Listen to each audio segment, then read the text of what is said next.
दोस्तों नमस्कार। आप सभी का YouTube चैनल चर्चा का विषय में स्वागत है। और आज बात करेंगे भारत में मुसलमानों की स्थिति पर। आखिर किसने चिंता व्यक्त करी? कौन है वो जिसको अचानक ये लगने लगा है कि म्यांमार, गाजा और भारत में मुसलमानों की स्थिति चिंताजनक है? निश्चित रूप से आप समझ रहे होंगे कि कौन सा वो देश है। फिलहाल वो देश है ईरान। ईरान के सर्वोच्च धार्मिक नेता ने अपने एक्स पर पोस्ट किए गए एक बयान में कहा है कि यदि हम म्यांमार, गाजा और भारत के मुसलमानों की स्थिति पर चिंता व्यक्त नहीं करते हैं, उनकी चिंताजनक स्थिति पर ध्यान नहीं देते हैं, तो हमें खुद को मुसलमान कहने का अधिकार नहीं है। और ये बात कौन सा ईरान कह रहा है? वो ईरान जो अपने यहाँ मुसलमानों के उस फिरके को जो अल्पमत में है उसको कोई अधिकार नहीं देता, उनके ऊपर जुल्म उठाता है। मैंने आपको पहले ही बताया है कि दोस्तों ईरान में करीब 94 से 95% शिया मुसलमान हैं और 5 से 6% के लगभग वहाँ सुन्नी मुसलमान हैं और नाम मात्र के बहाई, हिंदू या ये कुछ हजारों में जिनकी संख्या है, ये परिवार ईरान में रहते हैं। ईरान के अंदर सुन्नी मुसलमानों को ना के बराबर अधिकार हैं। उनको शिक्षा का अधिकार नहीं है, उनको नौकरियां नहीं करने दी जाती, उनको कहीं पर व्यापार नहीं करने दिया जाता, उनको किसी उच्च पद पर नहीं बैठने दिया जाता, और तो और उनको नमाज अदा करने के लिए भी प्रॉपर स्थान नहीं मिल पाता, उनको परेशान किया जाता है। ऐसा देश ईरान जो अपने देश के सुन्नी मुसलमानों पर आए दिन जुल्म उठाता है, उसको भारत के मुसलमानों की चिंता हो रही है। हालांकि भारत के विदेश मंत्रालय ने जबरदस्त पलटवार किया है और कहा है कि ईरान आईना देखे और वो खुद ये देखे कि ईरान के अल्पसंख्यकों की स्थिति क्या है। मैं आपको बता दूं, ईरान दुनिया के उन चुनिंदा देशों में है जहां महिलाओं की स्थिति बहुत ही बदतर है। और ईरान की स्थिति यह है कि वो सिर्फ ईरान के अंदर जो सुन्नी मुसलमान हैं उन पर ही जुल्म नहीं ढाता, पूरी दुनिया के सुन्नी मुसलमानों से वो अपनी दुश्मनी निभाता है। वो चाहता है कि सुन्नी देशों में, जिन देशों में सुन्नी बहुमत है, वहाँ पर ईरान की कठपुतलियों की सरकार बने। वो चाहता है कि वहाँ पर ऐसी सरकारें बने जो ईरान के इशारे पर अपने सारे काम करें। और ईरान की इसी मानसिकता के कारण, ईरान की इसी मानसिक स्थिति के भय के कारण आज जब ईरान इजराइल से लड़ रहा है अप्रत्यक्ष रूप से, और हमास, हिजबुल्ला और हूथी जैसे संगठनों के माध्यम से जब वो इजराइल पर हमले कर रहा है, तो हम दुनिया की बहुत सारी सुन्नी मुस्लिम सरकारों को इजराइल के पक्ष में झुकते हुए प्रत्यक्ष या अप्रत्यक्ष रूप से देख रहे हैं।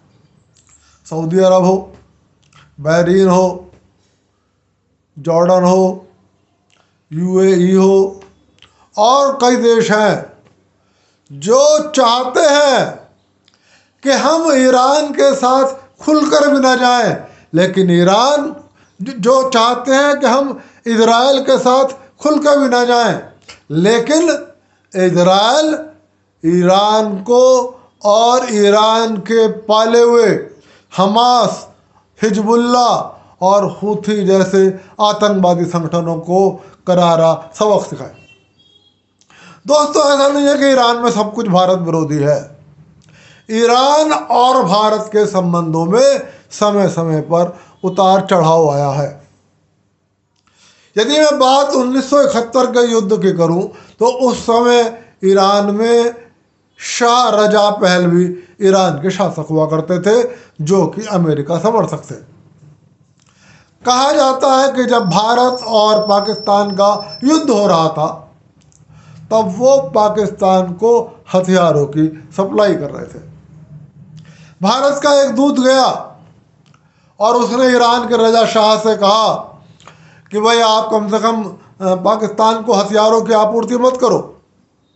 तो शाह रजा ने ये कहा कि भाई मैं आपूर्ति रोक दूंगा और मैं भारत से भी संबंध नहीं खराब करना चाहता, और मैंने तो याह्या खान से यहाँ तक कहा है कि यदि पाकिस्तान में अवामी लीग, जिसका नेतृत्व शेख मुजीबुर रहमान कर रहे थे, शेख हसीना के पिताजी, मैं के ईरान के शाह रजा पहलवी ने कहा कि मैंने याह्या खान से कहा है कि चूँकि अवामी लीग को बहुमत प्राप्त हुआ है तो वो अवामी लीग की सरकार बनने का रास्ता साफ करे।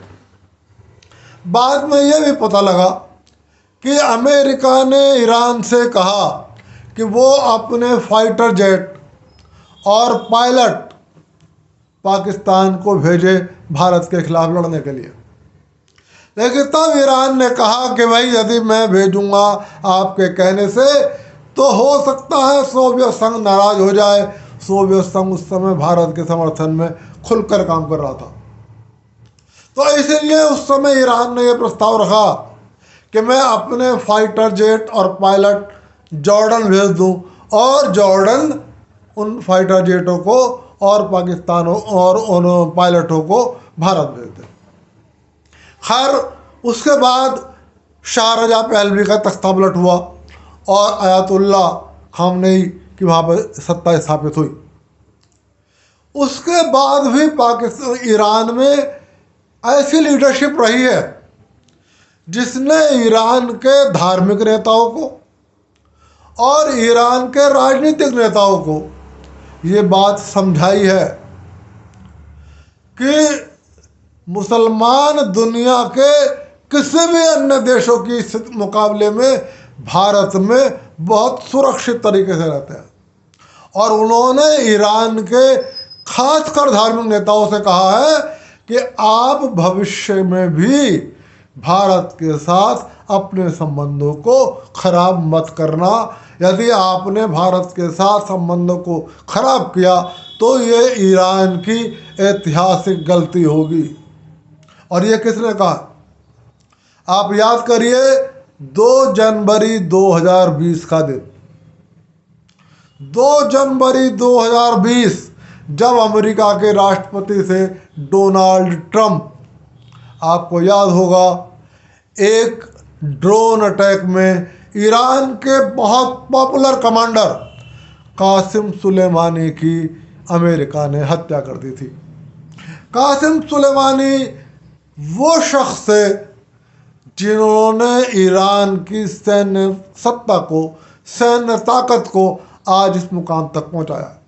वो एक बहुत अच्छे रणनीतिकार थे और बहुत अच्छे सैन्य नीतियों के निर्माता थे।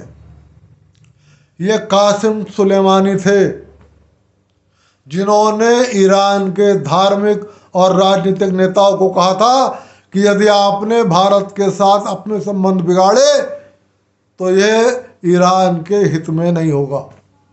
और इसीलिए भारत ने भी जब ईरान पर अमेरिका ने प्रतिबंध लगाए और ये कहा कि दुनिया में कोई देश ईरान से तेल नहीं खरीदेगा, तो भारत ने ईरान से तेल खरीद कर ईरान को आर्थिक सहायता पहुंचाई। ईरान की इस स्थिति में लाके खड़ा किया कि ईरान के लोग, न ईरान के नागरिक भूखे ना मरे और ईरान का रोज रोज का काम चलता रहे।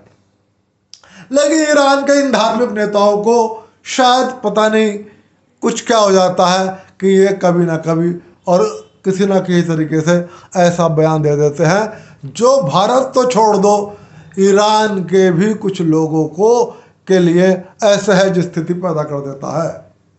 ईरान के राजनीतिज्ञों में भी बहुत सारे ऐसे राजनीतिज्ञ हैं और भारत के तो अनेक शिया धार्मिक नेता ऐसे हैं जो ईरान के शिया नेताओं को जाकर ये समझाते हैं कि आप भारत में मुसलमानों की स्थिति पर मत बोला करो, भारत में मुसलमान बहुत अच्छी स्थिति में रह रहे हैं, आपके देश से ज़्यादा अच्छी स्थिति में रह रहे हैं। जो सुन्नी मुसलमानों की स्थिति भारत में है वो ईरान में नहीं है, उसका 1% भी नहीं है।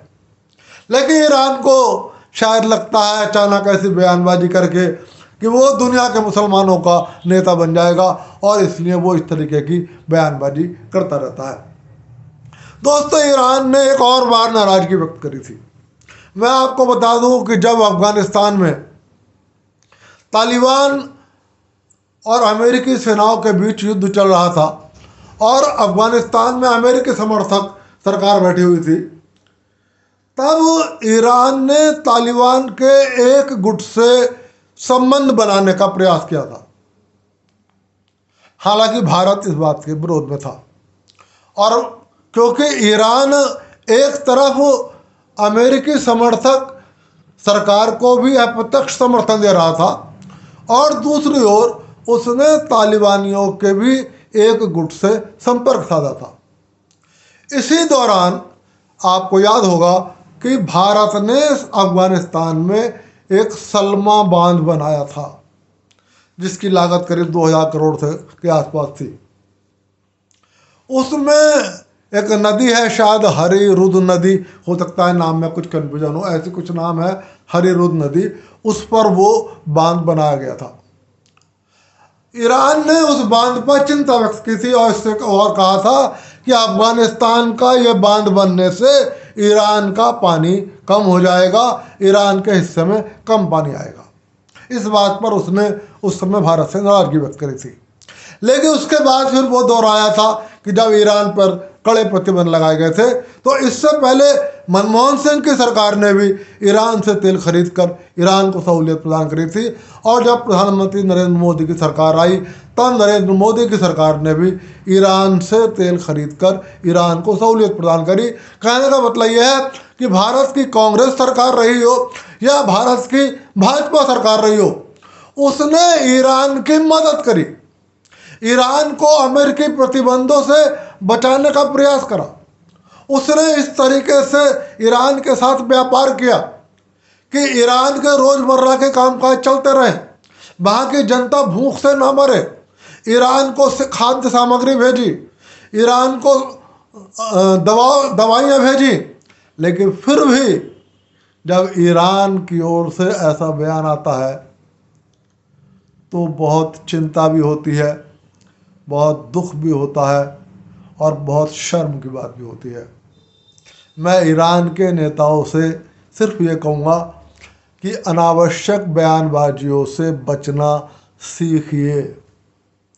भारत और ईरान के अच्छे संबंध भारत के भी हित में हैं और ईरान के भी हित में हैं। और दूसरी बात ईरान से कहूँगा कि वो भारत को सबक सिखाने से पहले, भारत की ओर मुसलमानों की चिंता करने से पहले अपने गिरेबान में झांके। भारत के विदेश मंत्री एस जयशंकर ने भी यही कहा है, भारत के विदेश मंत्रालय ने भी यही कहा है कि ईरान भारत को लेक्चर देने से पहले अपने गिरेबान में झांके और अपने देश के मुसलमानों की स्थिति पर ध्यान दे। दोस्तों, आज की बात यहीं तक। कल फिर करूँगा किसी विषय पर बात, और फिर अनुरोध कर रहा हूँ वीडियो पसंद आए तो लाइक कर देना, चैनल को सब्सक्राइब कर देना। कल फिर मिलूँगा। नमस्कार।